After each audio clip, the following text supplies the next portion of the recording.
On va passer maintenant au tour de rôle. Le tour de rôle, ça se manifeste dans la vie quotidienne tout le temps. C'est-à-dire quand on échange par le langage, quand on joue, voilà, ça se manifeste tout le temps le tour de rôle. L'enfant va découvrir progressivement ses conduites de tour de rôle dès les premiers mois. Et puis elles vont se mettre en place presque automatiquement dès les premiers échanges de vocalisation avec ses parents, qui sont finalement des pseudo-dialogues. L'enfant va vocaliser, la maman ou le papa va vocaliser à son tour, et puis il va y avoir l'instauration d'un tour de rôle de cette façon-là. Le tour de rôle, c'est essentiel dans les échanges. Une communication va paraître tout à fait anormale si les deux personnes se parlent en même temps. Chez l'enfant qui a un développement normal, elle se met en place de façon très précoce, c'est-à-dire autour de 3-4 mois, comme on disait, avec les premières imitations, co-imitations avec le parent, que le bébé vocalise, le parent attend qu'il ait fini, et puis il l'imite, et puis le bébé imite le parent à son tour, etc.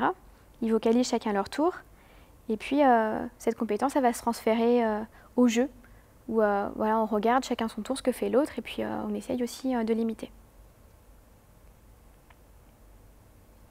Chez l'enfant qui a des troubles du spectre autistique, ouais, il va avoir des difficultés dans cette compétence de tour de rôle. Il ne va pas alterner spontanément les conduites ou les rôles.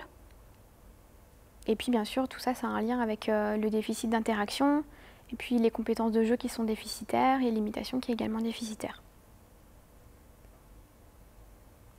Alors, comment on va pouvoir travailler ce tour de rôle?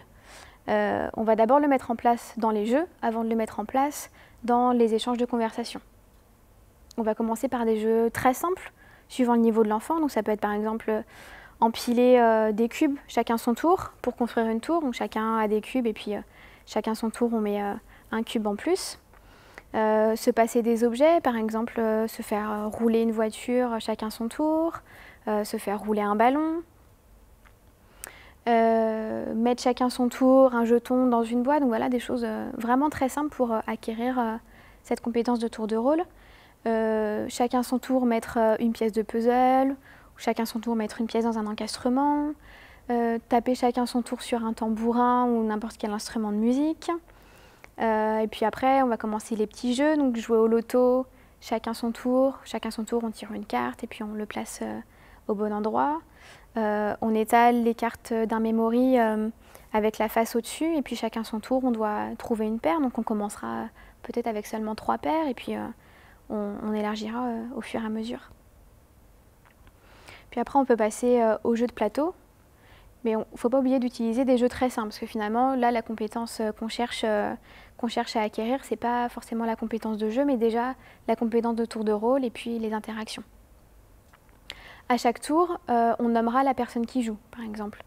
Quand c'est à moi, je vais dire « à moi »,« à Charlotte ». Et puis à l'enfant « à toi »,« à Antoine ». Et puis on pourra guider l'enfant pour qu'il dise à son tour « à toi ». Quand c'est à son tour, on pourra lui dire « dis à moi ». On essaiera de diminuer rapidement cette guidance pour que le tour de rôle devienne le plus spontané possible. Au début, on peut jouer seulement à 2, comme ça le tour de l'enfant vient plus rapidement. Et puis ensuite, on va pouvoir jouer à plus de personnes. On peut inviter les petits frères, les petites sœurs. Pour les professionnels, ça peut être un stagiaire ou des camarades de classe. Et puis de cette façon, on pourra aussi travailler l'attente. Et puis on pourra travailler la question « c'est à qui ?» Voilà, on regarde en même temps autour de qui c'est, on essaie d'être attentif. Et puis quand ça commence à être acquis dans le jeu, on va pouvoir aussi l'instaurer dans les échanges de conversation. Par exemple, dans une pièce, on va dire chacun son tour le nom d'un objet. Ou avec un livre, on dit chacun son tour le nom d'un livre en le pointant. Ou par exemple à la maison, chacun son tour à table, on dit le nom d'un aliment qu'on veut. Quelques exemples de matériel pour pouvoir travailler le tour de rôle. Donc comme on disait, des jeux très simples, des cubes, des voitures, des ballons, des jeux de loto, de memory, encore des instruments de musique. Et puis un début de jeu de plateau vraiment très simple aussi.